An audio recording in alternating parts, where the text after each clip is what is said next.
ঠিক হয়ে গেল দিনক্ষণ। বেকার ভাতা নিয়ে এই দিনেই হবে বড়সড় ঘোষণা। তৈরি হয়ে গেল যুবশক্তি ভরসা কার্ড পোর্টালও। কিন্তু কবে শুরু হবে আবেদন, কারা পাবেন এই সুবিধা, কি কি নথি লাগবে জানুন।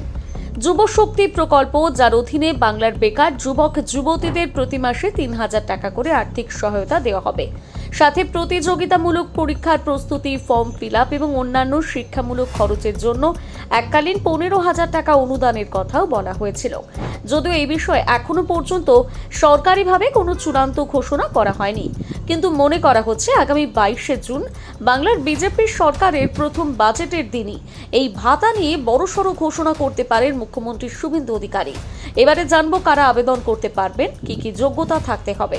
প্রাথমিক খসড়া অনুযায়ী আবেদনকারীর পশ্চিমবঙ্গের স্থায়ী বাসিন্দা হতে হবে, বয়স ২১ থেকে ৪০ বছরের মধ্যে হতে হবে, ন্যূনতম মাধ্যমিক বা সমতুল্য পরীক্ষায় উত্তীর্ণ হতে হবে।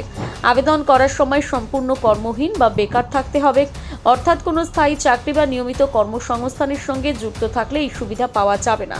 এবারে জানবো কিভাবে দেওয়া হবে এই টাকা।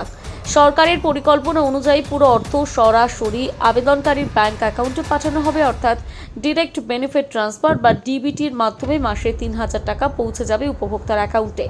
তাই ব্যাংক অ্যাকাউন্ট, আধার এবং প্রয়োজনীয় তথ্য সঠিকভাবে আপডেট রাখা অত্যন্ত জরুরি। তবে এবার জালিয়াতি বা ভুয়ো আবেদন ঠেকাতে সরকার বেশ কড়া অবস্থান নিয়েছে। নতুন আবেদনকারীদের পাশাপাশি যারা আগে যুবশ্রী প্রকল্পের সুবিধা পাচ্ছিলেন তাদের তথ্য পুনরায় যাচাই করা হবে, অর্থাৎ সকল আবেদনকারীর নথিপত্র স্ক্রিনিং ও ভেরিফিকেশন করা হবে। সরকার চাইছে প্রকৃত বেকার যুবক যুবতীরাই যেন এই প্রকল্পের সুবিধা পান।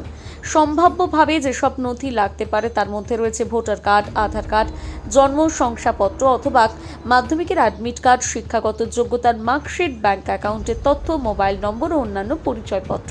তাই এখন থেকে এই নথিগুলো প্রস্তুত রাখার পরামর্শ দেওয়া হচ্ছে। সবচেয়ে বড় প্রশ্ন, কবে শুরু হবে আবেদন? সরকার এখনো আবেদন শুরুর নির্দিষ্ট তারিখ ঘোষণা করেনি, তবে ইতিমধ্যে যুবশক্তি ভরসা কার্ডের পোর্টাল তৈরি হয়ে গিয়েছে। সরকারের এই প্রকল্প যুব সমাজের জন্য কতটা দরকারি জানাতে ভুলবেন না আপনার মতামত কমেন্ট করে।